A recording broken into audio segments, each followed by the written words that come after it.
1 year after used to be 11 grade. Estoniya və Rusiya bayrağının arasında Azərbaycan bayrağını qaldıran bizim vətəndaşlarımız.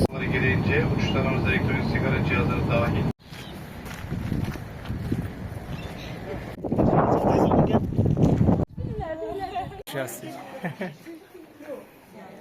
Xüsusi təşəkkürlər bizim Sənam xanıma düşür. Yox, həqiqətən bu prosesin təşkilində siz bizim hər zaman yanımızda oldunuz, dəstək oldunuz. Bugün başım sənə elə gəldi.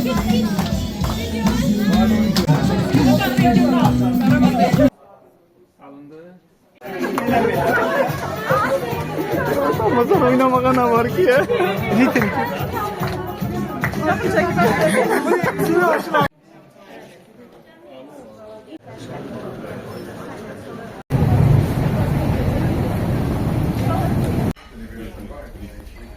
Görünürəm mən. Hə.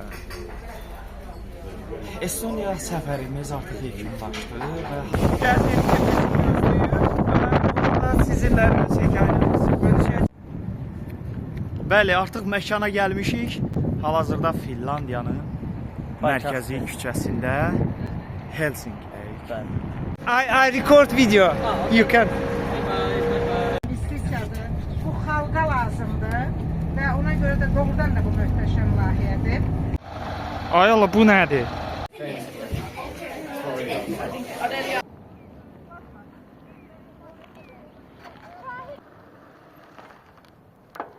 Gördüğünüz heykel Piotr. Yo, Alexander. Şəhərin aşağı hissəsində kasıblar yaşayır.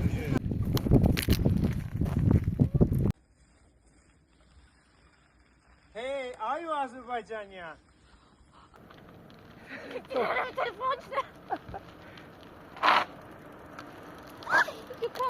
Başqa binasına.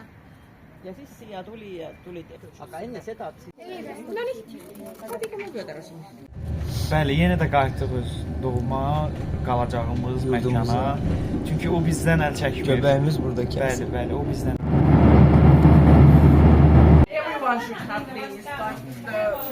Səcərə yol boyu sizə biraz Estoniyadan danışacağım. Haqqında maraqlı fikirlərinizi eşidək. Bu mənzərə, bu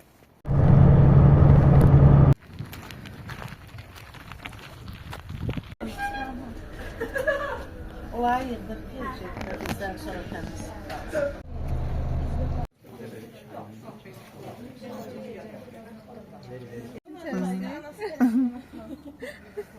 Video çekicisiz. Salam.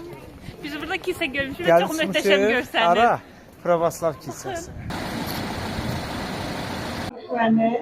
That's why they say that we will miss the program.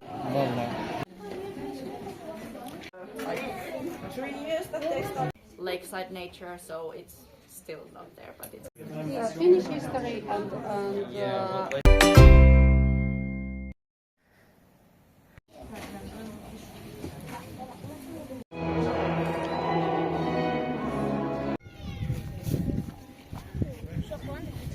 Here for us and the learn. Video. Video. Ay, kaçma. Hello. From Azerbaijan. Yeah, I know.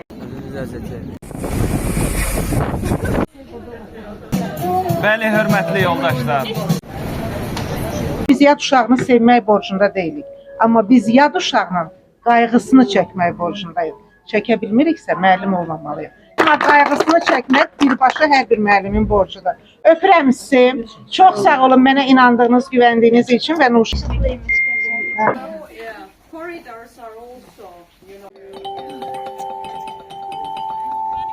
Video kimi götürürəm ha. Şəkil kimi.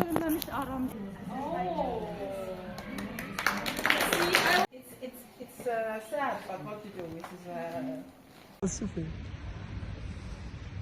Özde qaldırıcı kral onu deyir. Mən fırlanım, mənə birlikdə fırlanaq, mənə birlikdə fırlanaq.